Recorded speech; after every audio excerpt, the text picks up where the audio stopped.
Bismillahirrahmanirrahim. Assalamualaikum warahmatullahi wabarakatuh.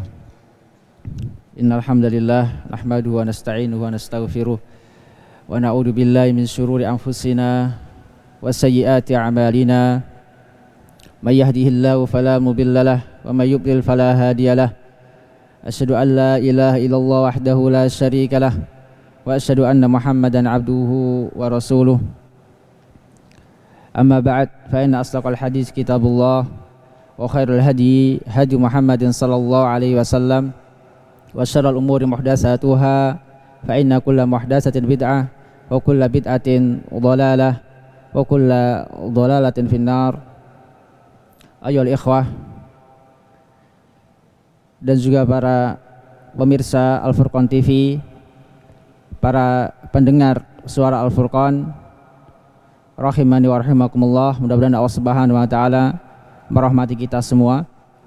Kita bersyukur pada Allah Subhanahu wa taala di sore hari ini kita bisa melanjutkan kembali kajian kita dari kitab Al-Arba'in fi Huquqi Rabbil Alamin karya Syekh Anis Al-Mus'abi hafidhahullah taala. Dan alhamdulillah kita sudah sampai pada hadis ke-35. Hadis ke-35 yaitu hadis Umar bin Khattab radhiyallahu taala anhu, atau dikenal dengan hadis Jibril, tentang tingkatan agama Islam, tentang Islam, iman dan ihsan. Langsung saja kita baca terlebih dahulu. Qala al-muallif al-hadis al-khamis was salasun, hadis ke-35, an Umar bin Khattab radhiyallahu taala anhu annahu qala bainama nahnu inda Rasulillah sallallahu alaihi wasallam data yaumin ittala alaina rajulun shadidu bayadis siyabi shadidu sawadis sa'ri la yura alaihi atharus safari wa la ya'rifuhu minna ahadun hatta jalasa ila nabi sallallahu alaihi wasallam fa asnada rukbatayhi ila rukbatayhi wa wada'a kaffayhi ala fakhidayhi wa qala ya Muhammad akhbirni anil Islam. Faqala Rasulullah sallallahu alaihi wasallam al-islamu an tashhadu an la ilaha illallah wa anna Muhammadar Rasulullah wa tuqimas shalah wa tu'tiyaz zakata wa tasuma ramadhana wa tahujjal baita in istata'ta ilaihi sabila. Qala sadaqta. Qala fa ajibna lahu yas'alu wa yusaddiquh. Qala fa akhbirni 'anil imani.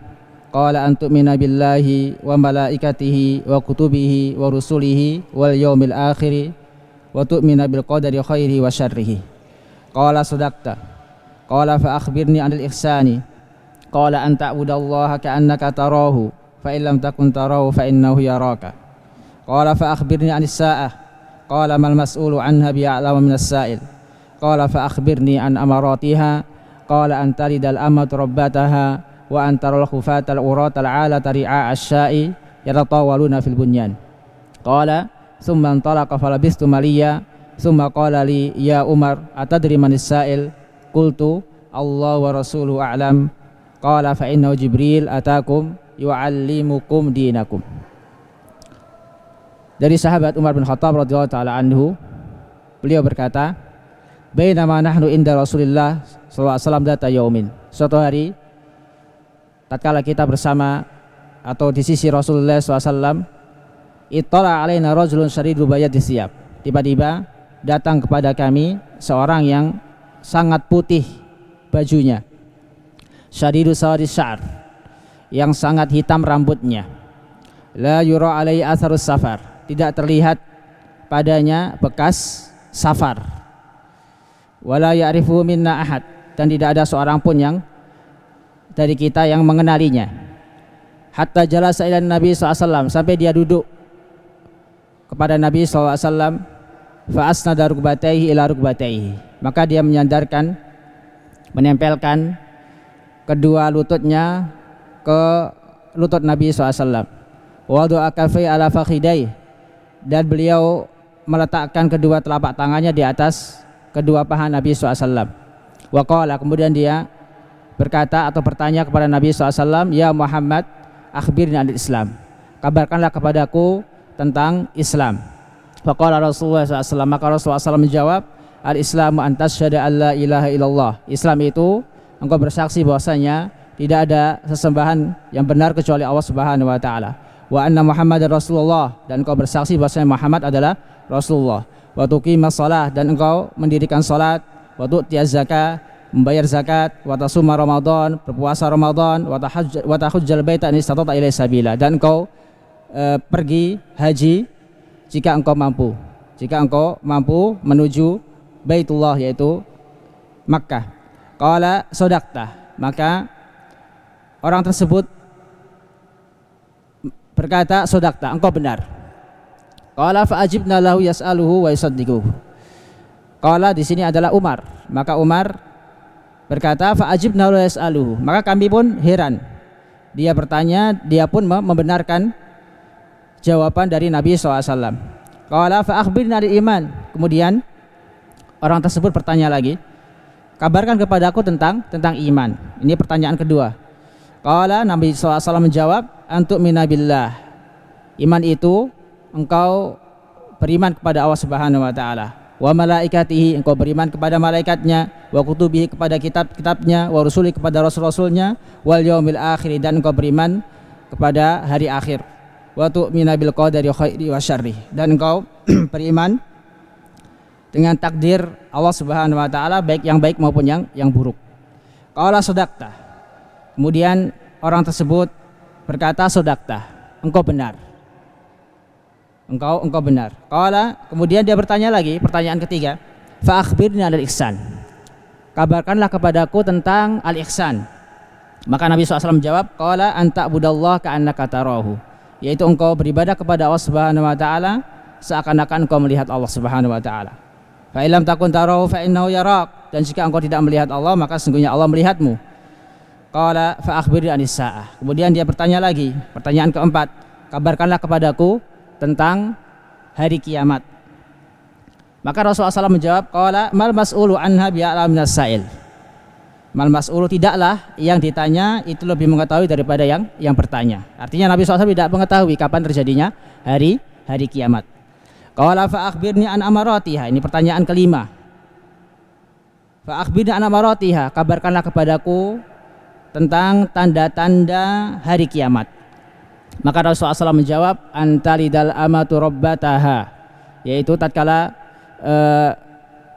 budak perempuan melahirkan tuannya.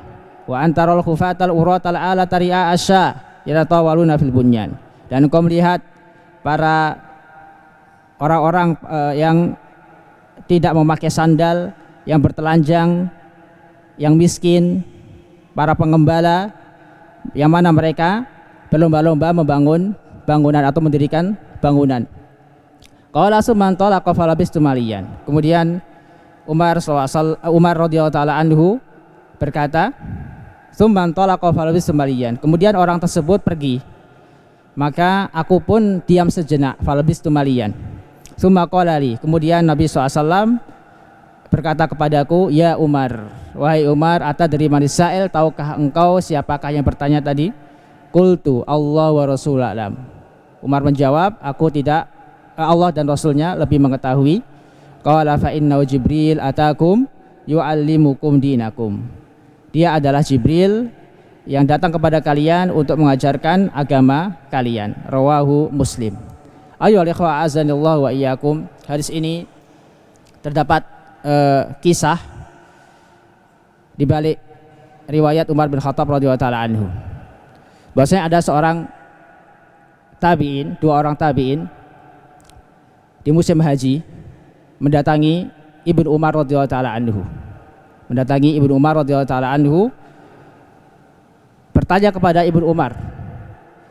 Bertanya kepada Ibnu Umar radhiyallahu taala anhu berkaitan dengan keadaan kaumnya di kota Basrah. Dua orang tabi'in tersebut berasal dari kota Basrah, Irak. Yang mana di kota Basrah ketika saat itu telah muncul fitnah Qadariyah. fitnahnya Ma'bad al-Juhani, Ma'bad ibn Khalid al-Juhani, yang mana dia meyakini tentang tidak adanya takdir. Dia mengingkari adanya takdir, dan diikuti oleh kaumnya, yang mana mereka belajar Al-Quran, belajar ilmu, akan tapi mereka memiliki keyakinan yang tidak benar, yaitu mereka mengingkari takdir. Mereka mengingkari salah satu dari rukun iman, yaitu iman kepada takdir Allah Subhanahu wa ta'ala. Mereka meyakini bahwasanya Allah Subhanahu wa ta'ala tidak mengetahui sesuatu sampai sesuatu tersebut terjadi. Ini diantara akidah Qadariyah yang sudah muncul di zaman sahabat Ibnu Umar. Di zaman sahabat Ibnu Umar radhiyallahu taala anhuma. Maka ketika mendengar penjelasan dua orang tersebut, Ibnu Umar berkata bahwasanya beliau berlepas diri dari orang-orang seperti itu. Ana bariun minhum, aku berlepas diri dari mereka, yaitu orang-orang yang mengingkari takdir, yang tidak percaya adanya takdir, baik yang baik maupun yang buruk. Kemudian beliau membawakan hadis yang beliau simak, yang beliau dengar dari bapaknya, yaitu Umar bin Khattab radhiyallahu taala anhu, yaitu hadis yang kita baca ini, yang dikenal dengan hadis Jibril, atau yang disebut oleh para ulama dengan sebutan Ummul Hadis, induknya hadis. Jadi kalau dalam Al-Quran ada istilahnya Ummul Quran, yaitu Al-Fatihah. Kalau dalam hadis Nabi SAW ada Ummul Hadis. Ya, Ummul Hadis ya, ini hadis Jibril. Hadis Jibril yang di situ terdapat penjelasan tentang rukun Islam, rukun iman, dan ihsan. Maka Al-Mu'allif membawakan hadis ini dalam rangka menjelaskan kepada kita tentang wajibnya kita beriman kepada takdir Allah Subhanahu wa taala. Wajibnya kita beriman kepada takdir Allah Subhanahu wa taala. Maka termasuk kesempurnaan iman seorang meyakini bahwasanya Allah Subhanahu wa taala menetapkan takdir seluruh makhluknya sebelum Allah Subhanahu wa taala menciptakan langit dan bumi. 5.000 tahun sebelum Allah Subhanahu wa taala menciptakan langit dan bumi, semua sudah ditulis oleh Allah Subhanahu wa taala di Lauhil Mahfuz. Maka dari hadis yang mulia ini kita bisa mengambil beberapa fawaid atau pelajaran. Yang pertama, penjelasan tentang keadaan para salaf dalam mengingkari bid'ah. Tadi telah kita jelaskan bahwasanya Ibnu Umar radhiyallahu taala anhu membawakan hadis ini dalam rangka membantah subhatnya Ma'bad al-Juhani, Ma'bad ibn Khalid al-Juhani, yang mana mereka mengingkari, yaitu kaum Qadariyah, mengingkari adanya takdir. Maka para salaf, khususnya para tabi'in, mereka bertanya kepada sahabat Nabi SAW, karena mereka hidup di zaman sahabat Nabi SAW. Mereka bertanya kepada ahlul ilmi, karena itu Allah Subhanahu wa ta'ala berfirman, fas'alu ahla dzikri in kuntum la ta'lamun. Mereka mengetahui bahwasanya masih ada para ulama, yaitu para sahabat radhiyallahu ta'ala anhu. Maka ketika timbul atau ketika muncul fitnah Qadariyah, maka mereka pun mendatangi sahabat Nabi SAW, yaitu Ibnu Umar. Kemudian beliau membawakan hadis yang beliau riwayatkan dari bapaknya, yaitu Umar bin Khattab radhiyallahu ta'ala anhu. Intinya mereka mengingkari bid'ah. Mengingkari bid'ah. Jadi bid'ah itu sudah muncul di zaman sahabat. Sudah muncul bid'ah, yaitu bid'ah Qadariyah. Dan firqah Qadariyah termasuk usulul firq. Firqah yang muncul di zaman para sahabat. Di zaman para sahabat sudah muncul firqah sesat. Di zaman yang terbaik, di zaman keemasan Islam, sudah muncul firqah sesat, lebih-lebih di zaman kita sekarang. Ini pentingnya kita belajar akidah untuk membentengi diri kita dari syubhat, dari pemikiran sesat, dari akidah-akidah yang menyimpang. Selanjutnya, faedah yang kedua dari hadis ini,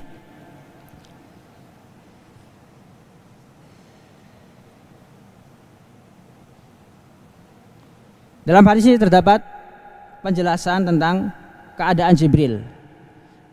Penjelasan tentang keadaan Jibril, bahwasanya Jibril terkadang datang kepada Nabi SAW dalam bentuk atau dalam wujud manusia.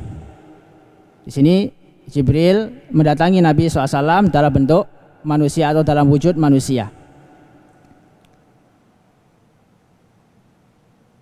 Pelajaran ketiga dari hadis ini, di dalam hadis ini terdapat adab thalabul ilm. Dalam hadis ini terdapat sebagian adab dari adab-adab penuntut ilmu. Di antaranya adalah tawadhu. Di antaranya pula memakai pakaian yang rapi, yang bagus, seperti menyisir rambut, yaitu tatkala ingin menghadiri majelis ilmu. Maka seorang yang mengaku thalibul ilm hendaknya memperhatikan adab-adab di dalam majelis, bagaimana adab dia ketika bertemu dengan gurunya atau syekhnya, sebagaimana yang disebutkan atau yang bisa kita perhatikan dari hadis ini. Bagaimana sikap Nabi SAW, bagaimana sikap Jibril alaihissalam kepada Nabi SAW. Ini banyak sekali faidah-faidah adab dalam thalabul ilm yang bisa kita ambil dari hadis ini. Selanjutnya, pelajaran ketiga dari hadis ini, penjelasan tentang rukun Islam. Penjelasan tentang rukun Islam. Di sini disebutkan ada 5 rukun Islam. Tingkatan pertama dari tingkatan agama Islam adalah Islam yang berkaitan dengan al-amal ad-dhahirah, amalan-amalan dhahir. Amalan-amalan dhahir yang mencakup syahadat. Syahadat termasuk amalan dhahir, diucapkan dengan lisan. Kemudian salat, ini juga termasuk amalan dhahir. Zakat, puasa, haji, ini semua amalan-amalan dhahir. Ini tingkatan yang paling dasar dalam tingkatan agama Islam, yaitu Islam. Selanjutnya, faedah keempat atau faedah kelima. Faedah keberapa? Keempat atau kelima? Selanjutnya, faedah selanjutnya, penjelasan tentang rukun iman yang 6. Penjelasan tentang rukun iman yang 6. Di sini disebutkan ada 6 rukun iman, yaitu percaya kepada Allah Subhanahu wa taala, mempercayai adanya malaikat Allah Subhanahu wa taala, kitab-kitab Allah Subhanahu wa taala, Rasulullah, hari akhir, dan percaya kepada takdir Allah Subhanahu wa taala, baik yang baik maupun yang buruk. Ini tingkatan kedua dari tingkatan Islam. Pertama Islam, kemudian iman. Selanjutnya, faedah selanjutnya, penjelasan tentang ihsan. Di sini disebutkan anta'budallaha ka'annaka tarahu. Wa illam takun tarahu fa innahu yarak. Di sini ada 2 rukun dari rukun ihsan. Pertama, al-musyahadah. Anta'budallaha ka'annaka tarahu. Engkau beribadah kepada Allah Subhanahu wa taala seakan-akan engkau melihat Allah Subhanahu wa taala. Ini rukun yang dikenal oleh para ulama dengan sebutan al-musyahadah. Jadi musyahadatullah, seakan-akan menyaksikan Allah Subhanahu wa taala. Kita enggak bisa melihat Allah Subhanahu wa taala di dunia. Tapi karena cintanya kita kepada Allah Subhanahu wa taala, ketika kita beribadah seakan-akan kita melihat Allah Subhanahu wa taala. Meskipun kita tidak bisa melihat Allah secara langsung di dunia karena keterbatasan panca indera kita. Tapi kelak di hari akhir, di akhirat, kita bisa melihat Allah Subhanahu wa taala. Bahkan nikmat yang paling tinggi, nikmat yang paling agung, melebihi nikmat surga adalah melihat wajah Allah Subhanahu wa taala. Sebagaimana disebutkan oleh para ulama terkait tafsir dari firman Allah Subhanahu wa taala, lil ladzina ahsanul husna wa ziyadah. Yang dimaksud dengan al husna di situ adalah surga.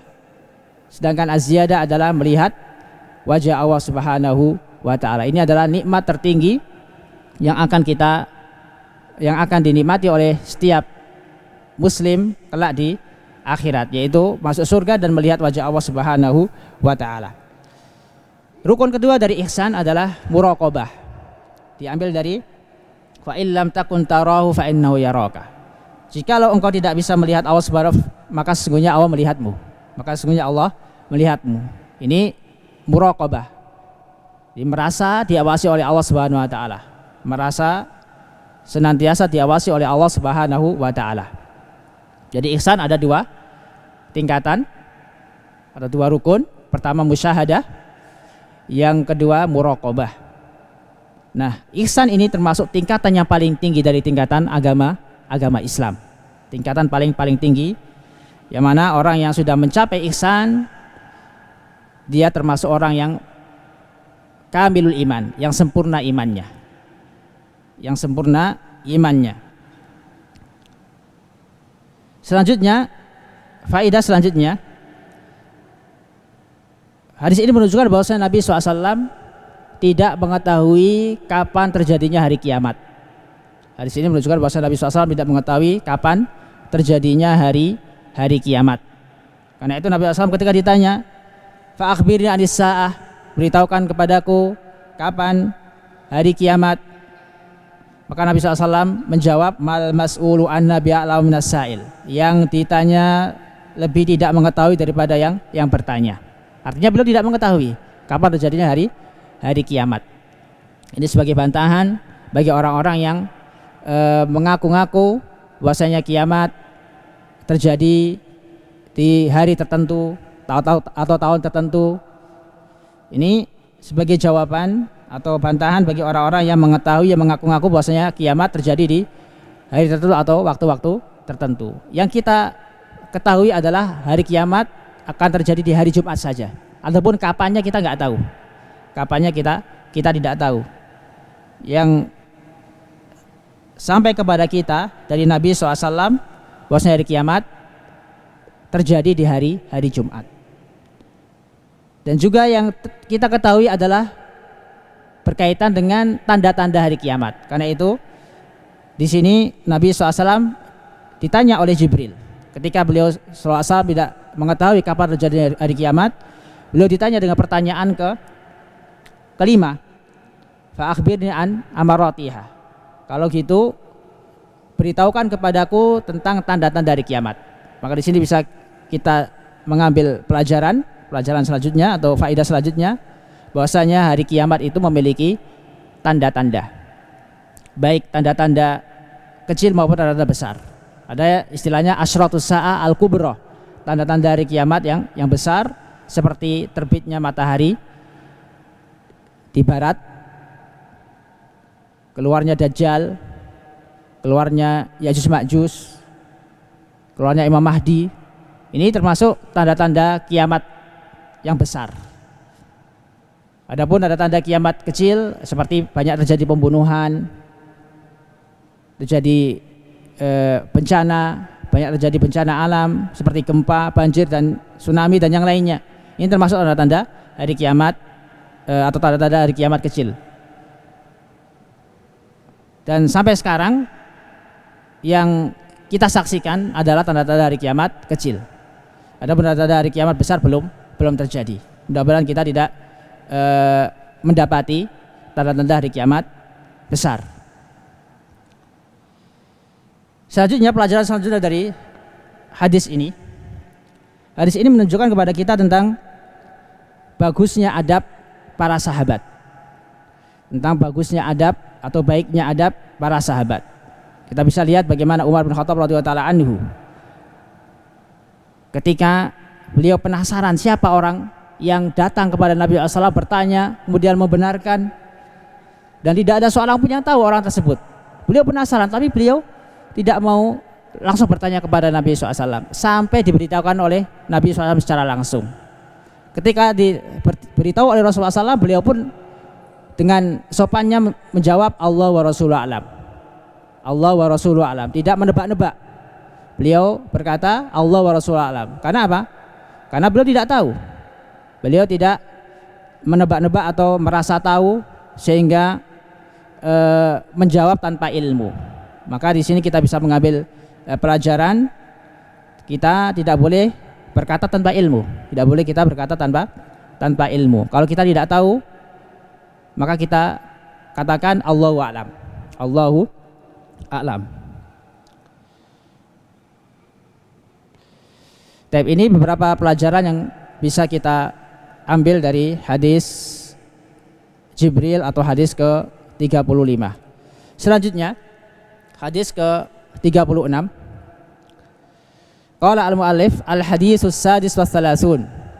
Anil Barra' bin Azib radhiyallahu ta'ala anhu, an Nabi sallallahu alaihi wasallam annahu qala yusabbitullahu alladhina amanu bil qawli tsabiti.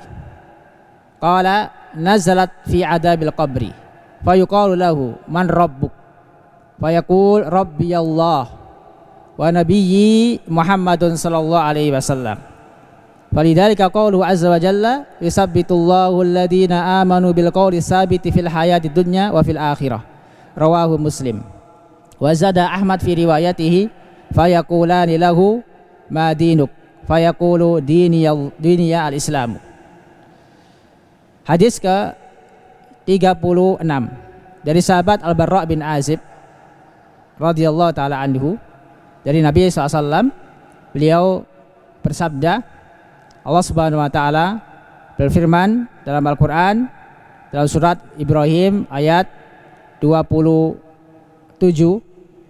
yusabbitullahu alladhina amanu bil qawli tsabit. Allah meneguhkan hati orang-orang yang beriman dengan ucapan yang teguh, ucapan yang sabit, yaitu dengan kalimat tauhid. Bil qawli tsabit itu dengan kalimat tauhid. Qala, berkata, yaitu Al-Barra' bin Azib, berkata Al-Barra' bin Azib, nazalat fi adabil qabr. Jadi ayat ini turun berkaitan dengan adab kubur. Fayuqalu lahu man rabbuk. Maka dikatakan kepadanya man rabbuk. Ini aslinya bukan adabul qabr, ini fitnatul qabr. Fayuqalu lahu, yaitu penjelasan tentang keadaan di alam kubur. Keadaan di alam kubur, seorang akan ditanya dengan 3 pertanyaan. Pertama, man rabbuk, siapa Tuhanmu? Fayaqul rabbi Allah, maka dia menjawab Tuhanku adalah Allah. Kemudian ditanya tentang Nabi Muhammad SAW, maka dia pun menjawab wa nabiyyi Muhammad SAW, nabiku adalah Muhammad SAW. Fadzalika qaulu azza wa jalla, itulah firman Allah atau maksud dari firman Allah Subhanahu wa taala, yusabbitullahu alladhina amanu bil qawli tsabiti fil hayatid dunya wa fil akhirah. Allah Subhanahu wa taala meneguhkan hati orang-orang yang beriman dengan perkataan yang teguh, yaitu kalimat tauhid di dunia dan di akhirat, di dunia dan di akhirat. Jadi orang yang bisa menjawab pertanyaan malaikat di alam kubur adalah orang-orang yang diteguhkan oleh Allah Subhanahu wa taala. Diteguhkan oleh Allah Subhanahu wa taala karena dia memahami ucapan dia, yaitu kalimat tauhid. Dia benar-benar paham terhadap apa yang dia persaksikan, yaitu bersaksi kepada Allah Subhanahu wa taala bahwasanya Allah Subhanahu wa taala adalah ilah, sesembahan yang hak. Ini yang dimaksud dengan firman Allah, sabitullahu alladhina amanu bil qawli tsabit fil hayatid dunya wa fil akhirah. Hadis ini diriwayatkan oleh Imam Muslim. Wa zada Ahmad, Imam Ahmad menambahkan fi riwayati, dalam suatu riwayatnya, fayaqulani lahu, kemudian 2 malaikat, yaitu malaikat penjaga kubur, malaikat yang menanyakan seorang di alam kuburnya, madinuk, pertanyaan ketiga di alam kubur, apa agamamu? Fayaqul diniyal Islam, maka dia pun menjawab agamaku adalah Islam. Ini adalah jawaban orang yang diteguhkan oleh Allah Subhanahu wa taala, orang yang memahami makna kalimat tauhid, orang yang memahami makna kalimat tauhid, yang memahami syahadatut tauhid. Allah bantu dia menjawab 3 pertanyaan di alam kubur. Ayo ikhwah azanillahu wa iyyakum, kita bisa mengambil beberapa fawaid dari hadis ini. Pertama, keutamaan sahabat Al-Barra' bin Azib radhiyallahu taala anhu. Keutamaan sahabat Al-Barra' bin Azib radhiyallahu taala anhu selaku perawi dari hadis ini, termasuk para sahabat yang banyak meriwayatkan hadis, meskipun tidak sampai 1000 hadis yang beliau riwayatkan. Sekitar 300 hadis beliau riwayatkan dari Nabi SAW, termasuk sahabat senior. Beliau hampir seluruh pertempuran, seluruh perang beliau ikut bersama Nabi SAW. Beliau meninggal di Irak, di Kufah pada tahun 72 Hijriah. Pada tahun 72 Hijriah. Ini sekilas tentang sahabat Al-Barra bin Azib selaku perawi hadis ini. Pelajaran kedua dari hadis ini, kewajiban meyakini adanya adab kubur. Kewajiban meyakini adanya adab kubur. Jadi ketika kita meninggal nanti, kita akan mengalami 3 hal. Pertama, fitnatul qabr. Fitnatul qabr. Fitnah qabr artinya apa? Pertanyaan yang akan ditanyakan kepada kita kelak di alam kubur. Ada 3 pertanyaan sebagaimana yang disebutkan dalam hadis ini. Pertanyaan tentang siapa Tuhan kita, siapa nabi kita, apa agama kita. Orang yang bisa menjawab adalah orang yang bertauhid, orang yang memahami makna kalimat tauhid serta mengamalkan kalimat tauhid, sehingga Allah Subhanahu wa taala teguhkan hatinya. Allah bantu dia untuk menjawab pertanyaan malaikat. Ini disebut oleh para ulama dengan fitnatul qabr, yang menentukan selanjutnya apakah dia akan mengalami adab kubur ataukah nikmat kubur. Kalau dia bisa menjawab, maka selanjutnya dia akan menikmati nikmat kubur. Dia akan diperlihatkan tentang keindahan surga. Diperlihatkan tentang keindahan surga. Diluaskan kuburnya sejauh mata memandang. Meskipun kalau dilihat dari luar terasa sempit, hanya beberapa meter saja, bahkan nggak ada 1 meter luasnya. Tapi ini adalah perkara gaib yang Allah Subhanahu wa taala perlihatkan kepada penghuni kubur yang mampu menjawab pertanyaan malaikat. Diluaskan kuburnya sejauh mata memandang, diperlihatkan kenikmatan-kenikmatan surga. Mudah-mudahan kita termasuk orang-orang yang mendapatkan naimul qabr. Dan kalau dia tidak bisa menjawab, maka dia akan merasakan adabul qabr. Dia akan merasakan adabul qabr. Mudah-mudahan Allah Subhanahu wa taala lindungi kita dari adabul qabr. Disempitkan kuburnya sampai remuk tulang belulangnya. Kemudian diperlihatkan tentang siksa api neraka. Dia diperlihatkan oleh Allah Subhanahu wa taala tentang siksa api neraka. Ini keadaan orang yang meninggal di alam barzakh atau di alam kubur. Maka wajib bagi kita selaku mukmin, selaku orang yang beriman, wajib meyakini adanya fitnah kubur, adab kubur, dan naimul qabr. Selanjutnya, faidah ketiga dari hadis ini, keutamaan kalimat tauhid. Keutamaan orang yang meninggal dalam keadaan bertauhid. Orang yang meninggal dalam keadaan bertauhid. Ketika di dunia, Allah teguhkan dia, Allah lindungi dia dari fitnah syubhat. Ketika di alam barzakh, di kubur, Allah bantu dia untuk menjawab pertanyaan malaikat. Pertanyaan malaikat. Ketika di barzakh, ketika di padang mahsyar, Allah bantu dia untuk menjawab 4 pertanyaan. Jadi sebelum Allah Subhanahu wa taala menghisab manusia, sebelum ditentukan masuk surga ataukah masuk neraka, ada 4 pertanyaan lagi. Di mana? Di padang mahsyar. Pertanyaan tentang apa? Tentang umurnya, dipakai apa ketika di dunia. Yang kedua tentang ilmunya, sudahkah dia mengamalkan ilmunya. Yang ketiga tentang hartanya, sudahkah dia, atau untuk apa hartanya, untuk apa dia, atau buat apa hartanya, dibelanjakan kemana hartanya. Yang keempat akan ditanya tentang tubuhnya, kesehatannya. Tubuhnya dipakai untuk apa? Apakah untuk maksiat atau untuk melakukan ketaatan kepada Allah Subhanahu wa taala. Ini 4 pertanyaan yang apa? Yang bisa menjawab adalah orang yang ketika di dunia, termasuk orang-orang yang bertauhid, orang-orang yang mengamalkan kalimat tauhid, yang bisa menjawab 4 pertanyaan ini, yaitu di padang mahsyar. Jadi maksud firman Allah Subhanahu wa taala, yusabbitullahu alladziina aamanu bil qouli tsabit. Allah meneguhkan orang-orang yang beriman dengan kalimat yang sabit, kalimat yang teguh, yaitu kalimat tauhid. Ketika di dunia dia selamat dari syubhat, fitnah syubhat. Ketika di alam kubur dia bisa menjawab pertanyaan para malaikat, 3 pertanyaan.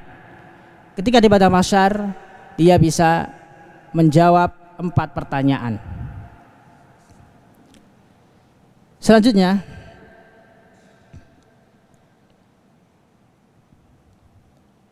hadis ke-37. Hadis ke-37.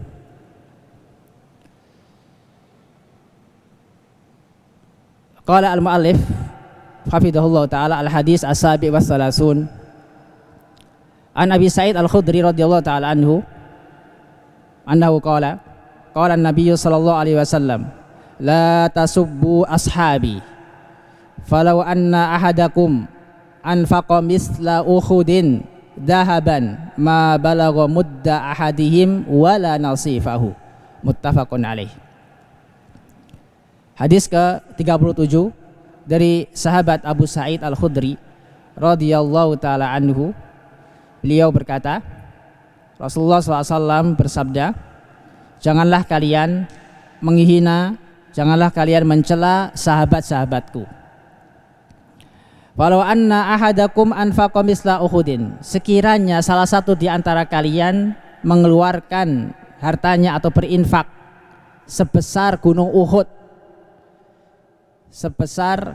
yaitu menginfakkan emas sebesar gunung Uhud, ma balagha mudda ahadim, tidak bakal mampu mencapai 1 mud yang mereka infakkan, atau salah satu dari para sahabat, wala nasifah, dan tidak pula mencapai setengahnya, tidak sampai mencapai setengahnya, yaitu setengah dari infaknya para sahabat, menunjukkan keutamaan para sahabat. Hadis ini menunjukkan kepada kita tentang keutamaan para sahabat. Jadi kalau dibandingkan infaknya orang-orang yang datang belakangan, yaitu orang-orang yang datang setelah zaman para sahabat atau zaman salafus saleh, kalau dibandingkan dengan infaknya para sahabat, tidak ada apa-apanya. Di sini Nabi SAW mempermisalkan, kalau sekiranya salah satu di antara kalian, yaitu umat Nabi SAW yang hidup di akhir zaman, menginfakkan 1 emas sebesar gunung Uhud, nggak bisa menandingi apa yang telah diinfakkan oleh para sahabat. 1 mud yang diinfakkan oleh para sahabat, bahkan setengahnya pun tidak sanggup, menunjukkan keutamaan para sahabat. Kenapa? Karena para sahabat adalah orang-orang yang pertama kali menjawab dakwah Nabi SAW. Pertama kali yang masuk Islam ada para sahabat. Karena itu Allah Subhanahu wa taala memuliakan para sahabat. Dalam surat At-Taubah Allah Subhanahu wa taala berfirman, was-sabiqunal awwalun minal muhajirin wal ansar walladzina tabauhum bi ihsan radhiyallahu anhum wa radu'an. Dan orang-orang yang pertama kali masuk Islam dari kalangan muhajirin dan ansar, dan orang-orang yang mengikuti mereka, Jadi kalau kita mengikuti para sahabat, kita termasuk bagian dari firman Allah Subhanahu wa taala ini. Apa keutamaan para sahabat? Radhiyallahu anhu wa radu'an. Allah Subhanahu wa taala ridho kepada mereka dan mereka ridho kepada Allah Subhanahu wa taala. Maka apabila kita ingin mendapatkan ridho Allah Subhanahu wa taala, ingin dicintai oleh Allah Subhanahu wa taala, maka ikutilah para sahabat. Ikutilah manhaj para sahabat. Karena mereka adalah orang-orang yang dipilih oleh Allah Subhanahu wa taala untuk menemani nabinya, Orang-orang yang pertama kali memahami Al-Quran dan Sunnah adalah para sahabat. Maka wajib bagi kita untuk mengikuti para sahabat, memahami agama ini sebagaimana pemahaman para sahabat. Ini jalan keselamatan.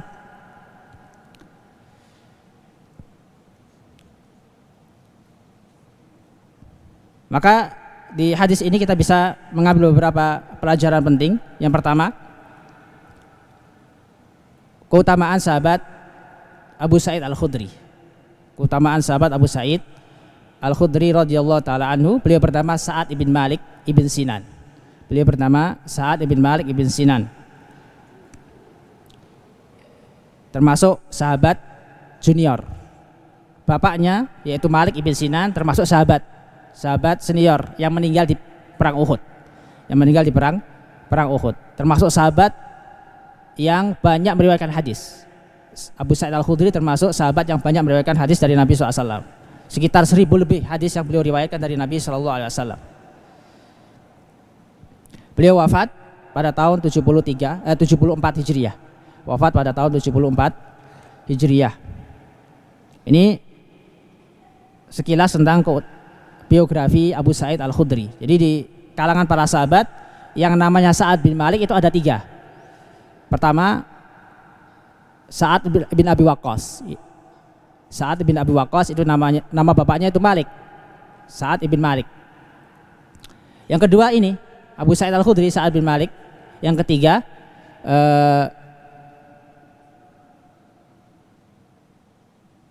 Sahal ibn Sa'ad As-Sa'idi. Sahal ibn Sa'ad As-Sa'idi, yaitu bapaknya Sahal. Bapaknya sahabat Sahal. Jadi ada 3 sahabat yang namanya sama, Sa'ad ibn Malik, yang namanya Sa'ad bin Malik. Tapi ini berkaitan dengan biografi Abu Sa'id Al-Khudri. Selanjutnya, faedah selanjutnya, keutamaan para sahabat. Keutamaan para sahabat. Yang ketiga, larangan mencela para sahabat. Larangan mencela para sahabat. Siapakah para sahabat itu? Sering kita mendengar sahabat, kata-kata sahabat. Apa itu sahabat?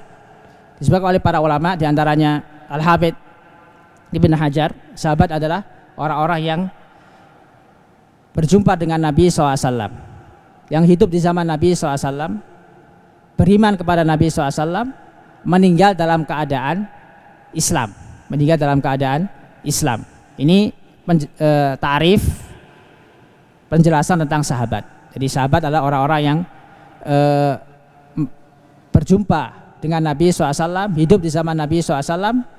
Yang kedua, beriman kepada Nabi SAW. Maka keluar dari yang kedua, orang-orang munafik.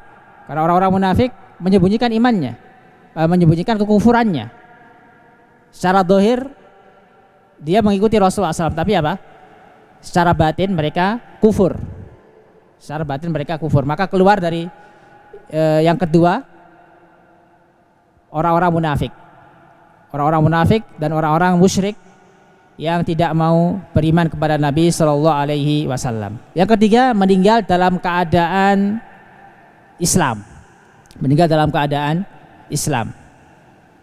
Maka orang yang berjumpa dengan Nabi SAW, beriman kepada Nabi SAW, kemudian dia keluar dari agama Islam, murtad, maka tidak termasuk sahabat Nabi SAW.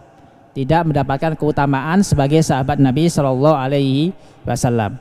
Bagaimana dengan orang yang murtad kemudian kembali masuk Islam?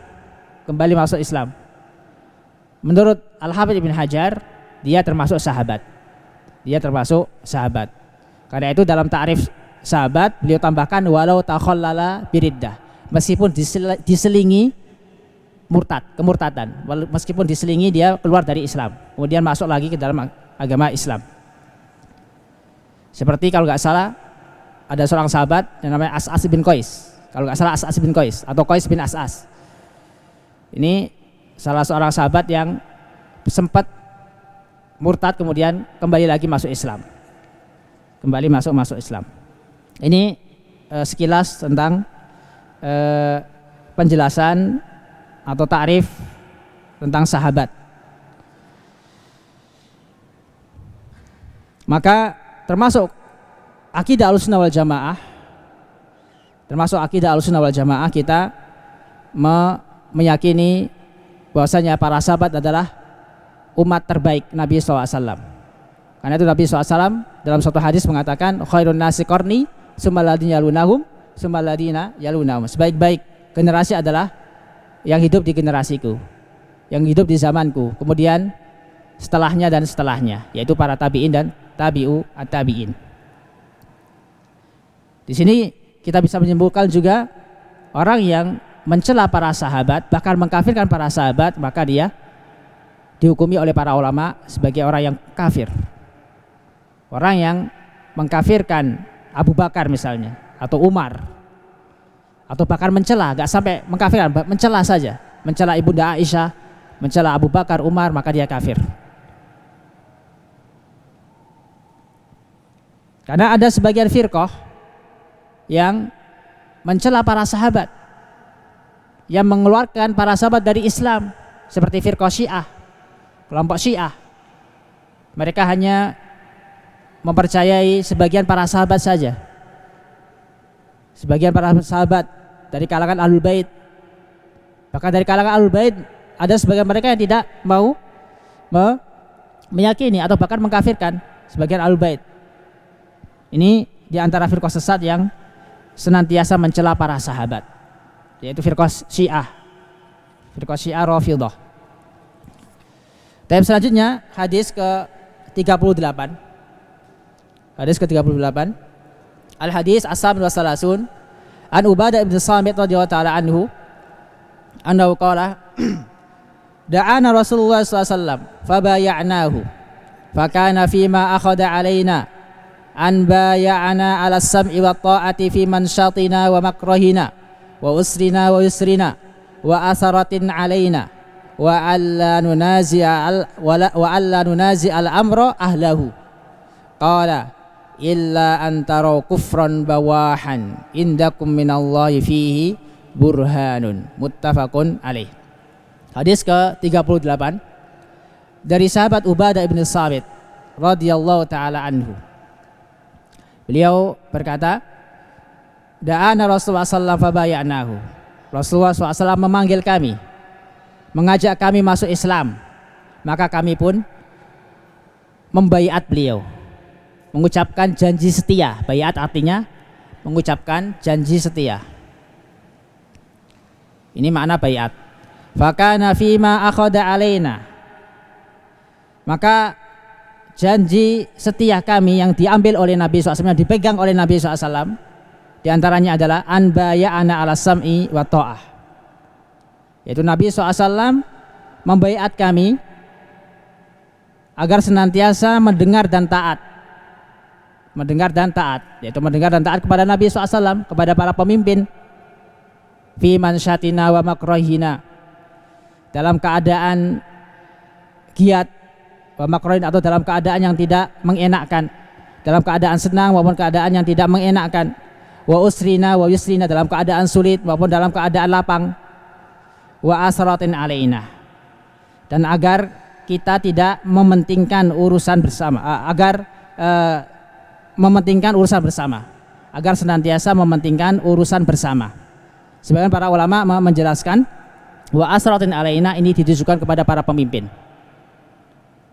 ditujukan kepada para pemimpin, orang yang diamanai sebagai pemimpin, maka hendaknya tidak mementingkan urusan pribadi, hendaknya dia mementingkan urusan bersama.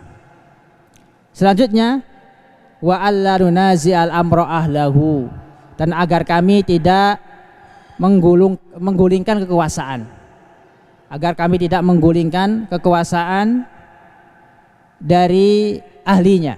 Artinya apa? Memberontak. Enggak boleh memberontak. Tidak boleh memberontak. Qala, kemudian Nabi SAW menyebutkan pengecualian. Kapan boleh memberontak? Kapan boleh khuruj ala walil amr, memberontak kepada pemerintah? Kata Nabi SAW, illa antarau kufran bawahan indakum minallahi fihi burhanun, kecuali jika engkau melihat kekufuran yang nyata. sedangkan engkau memiliki hujjah, alasan yang jelas di hadapan Allah Subhanahu wa taala. Ini terkait apa? Kapan boleh apa? Memberontak dari penguasa yang zalim. Kalau ada dari penguasa yang menampakkan kekufurannya nyata, maka ketika saat itu boleh apa?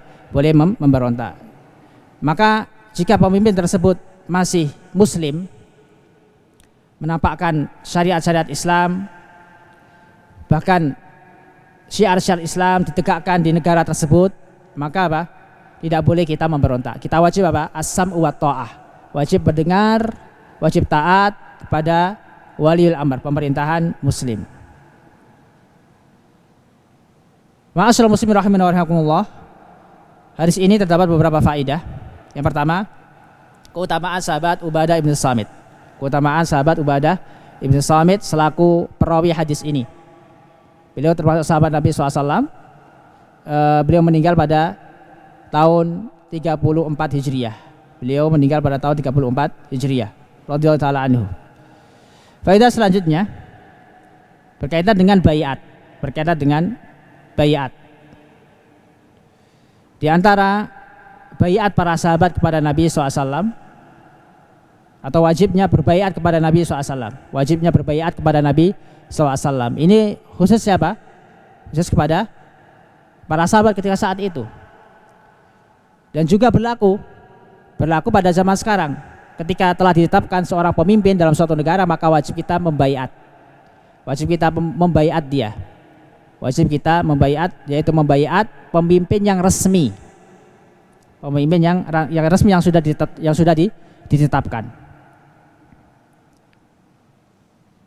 Apa tujuan baiat? Tujuan baiat adalah agar apa? Terjadinya keamanan dalam suatu negara. Agar terjadinya apa? Keamanan, agar tetap aman negara. Ini diantara faedah dari baiat. Bayangkan kalau tidak ada baiat, orang semaunya.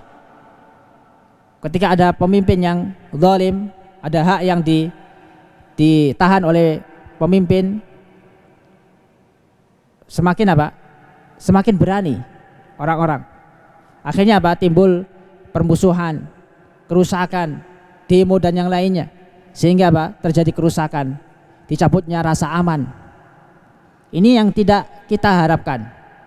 Ini diantara faedah baiat, agar tidak terjadi apa? Kerusakan, agar tetap aman negara, khususnya negara Islam, agar tidak terjadi perang saudara.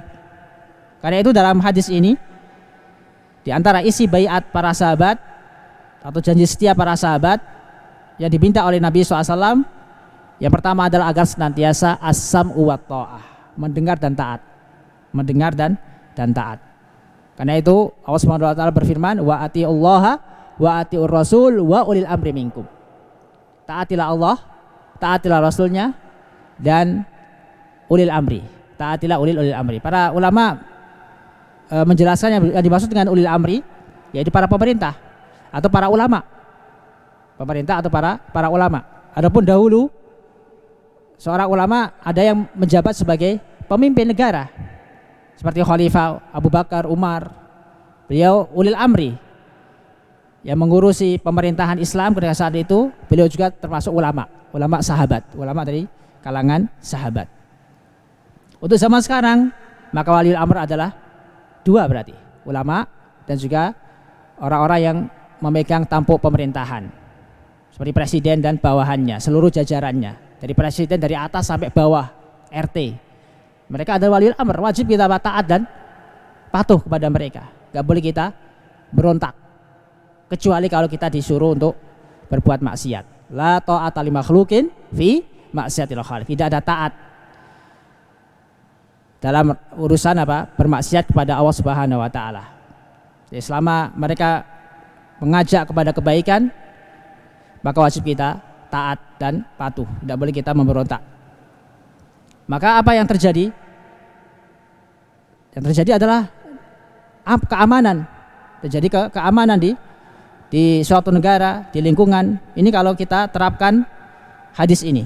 Kalau kita terapkan hadis ini, maka akan timbul keamanan di lingkungan kita, di negara kita.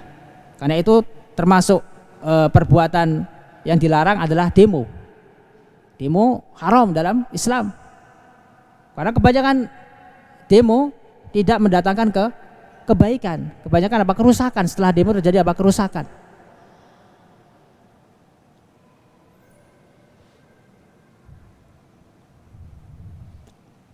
Di antara baiat Nabi SAW dalam hadis ini, tidak boleh memberontak.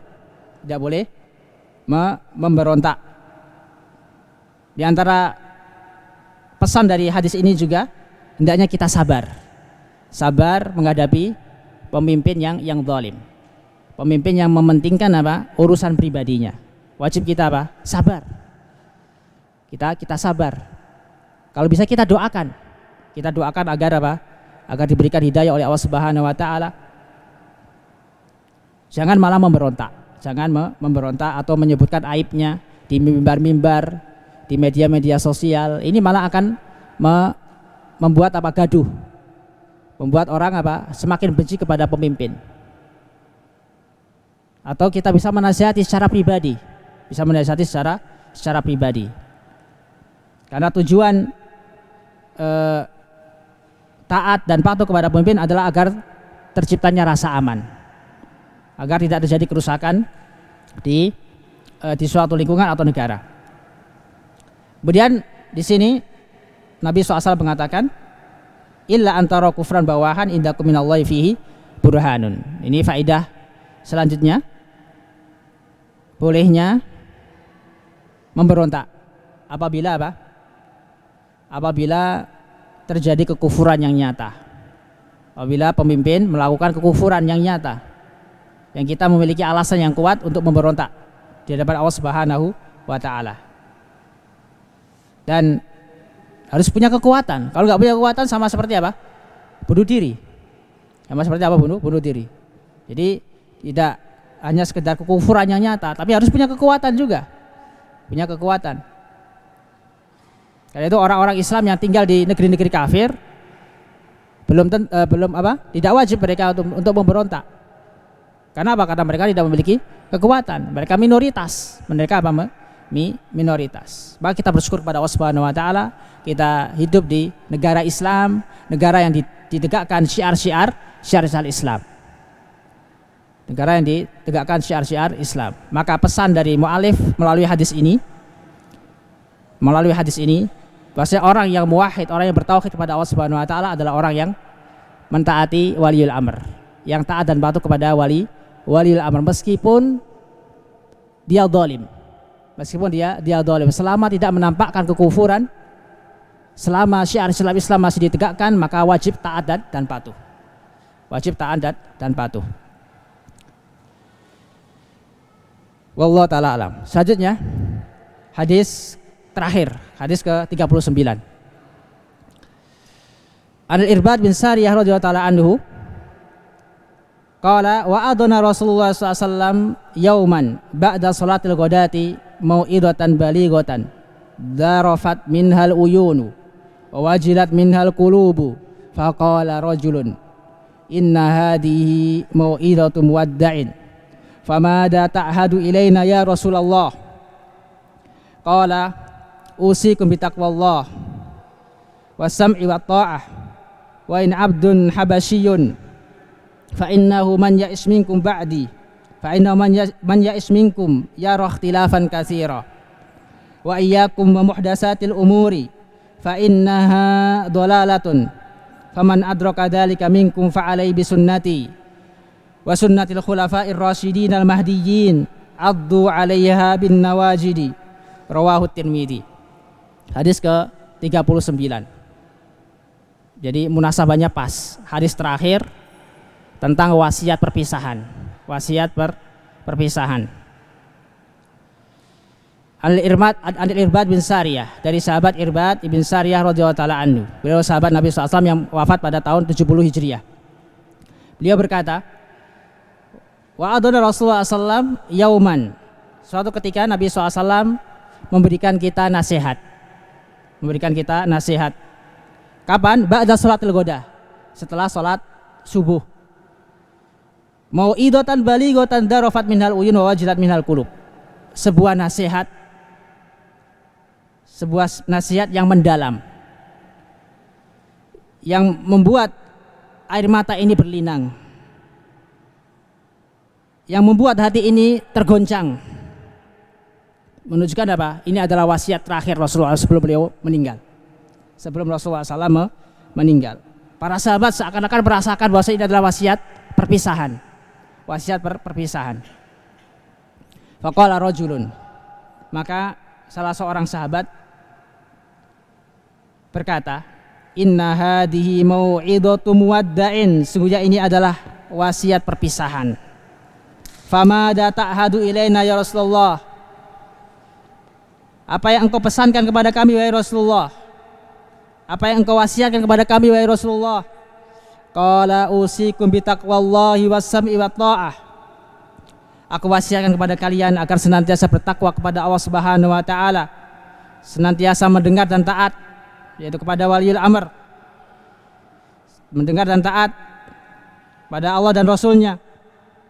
Wa in abdun habasyun, meskipun waliul amr tersebut adalah seorang hamba, seorang budak dari negeri Habasyah, seorang budak dari negeri Habasyah. Ini menunjukkan bahwasanya ketika saat itu banyak sekali perbudakan, khususnya di negeri Habasyah. Fa inna man ya'is minkum yara ikhtilafan katsira, karena sesungguhnya orang yang hidup setelah kalian, dalam riwayat yang lain ba'di, fa inna man ya'is minkum ba'di yara ikhtilafan katsira, akan mendapati perselisihan yang banyak, mengisyaratkan apa? Adanya firqah-firqah sesat, firqah-firqah sesat yang bermunculan di akhir zaman. Ini wasiat Nabi SAW, menunjukkan Nabi SAW mengetahui apa yang terjadi setelah Nabi SAW meninggal, tentunya dari Allah Subhanahu wa taala, tentunya dari Allah Subhanahu wa taala. Wa iyyakum wa muhdatsatil umur, jauhilah oleh kalian perkara-perkara yang baru, yaitu perkara-perkara bid'ah yang tidak pernah diajarkan oleh Nabi sallallahu alaihi wasallam. Fa inna dolalatun, karena perkara-perkara yang baru tersebut adalah kesesatan. Faman adraka dzalika minkum, barang siapa yang mendapati zaman tadi, yaitu zaman yang banyak perselisihan dari kalian, minkum fa'alai bisunnati, maka hendaknya dia berpegang teguh dengan sunnahku. Ini wasiat Nabi SAW untuk kita yang hidup di zaman akhir, yang hidup jauh dari zaman Nabi SAW. Ini wasiat Nabi SAW, fa'alaihi bisunnati, hendaknya dia berpegang teguh dengan sunnahku. Apakah cukup? Tidak. Yang kedua, wa sunnatil khulafa'ir rasyidin, berpegang teguh dengan sunnahnya para khulafa'ur rasyidin al-mahdiyyin, yang mana mereka diberikan petunjuk oleh Allah Subhanahu wa taala, yaitu sunnahnya para sahabat. Ini sebagai dalil apa? Wajibnya kita mengikuti pemahaman para sahabat. Addu 'alaiha bin nawajid, pegang kuat-kuat sunnah mereka dengan gigi geraham. Dengan gigi geraham maksudnya apa? Kita wajib berpegang teguh dengan sunnah Nabi dan sunnah para sahabat sekuat-kuatnya. Meskipun kita hidup di zaman fitnah, baik fitnah syubhat maupun fitnah syahwat, tetap kita berusaha untuk berpegang teguh terhadap sunnah Nabi SAW dan sunnah para khulafa'ur rasyidin atau para sahabat radhiyallahu taala anhum ajma'in. Hadis ini diriwayatkan oleh Imam At-Tirmidzi rahimahullahu taala. Maka pelajaran penting dari hadis ini, yang pertama, wajibnya kita bertakwa kepada Allah Subhanahu wa taala.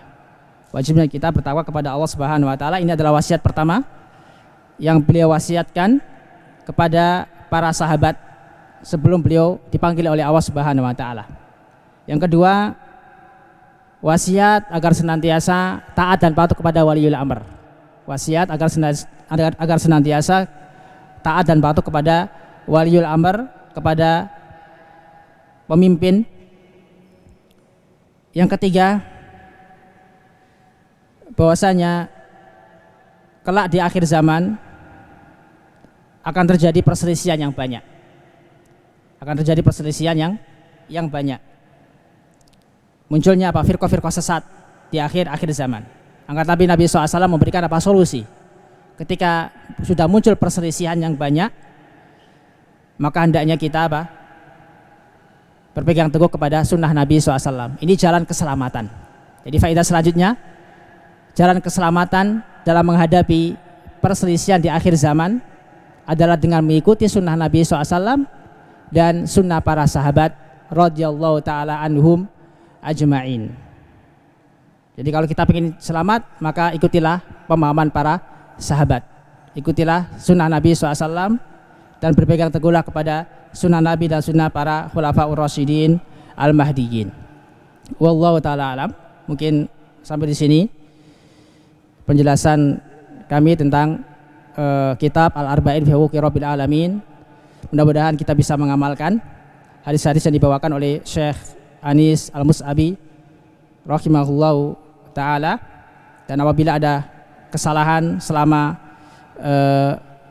menjelaskan hadis-hadis ini, selama daurah ini, mohon dibukakan pintu maaf yang sebesar-besarnya. Akhirul kalam, kita akhiri dengan bacaan kafaratul majlis. Subhanaka wa bihamdika asyhadu an la ilaha illa anta astaghfiruka wa atubu ilaik.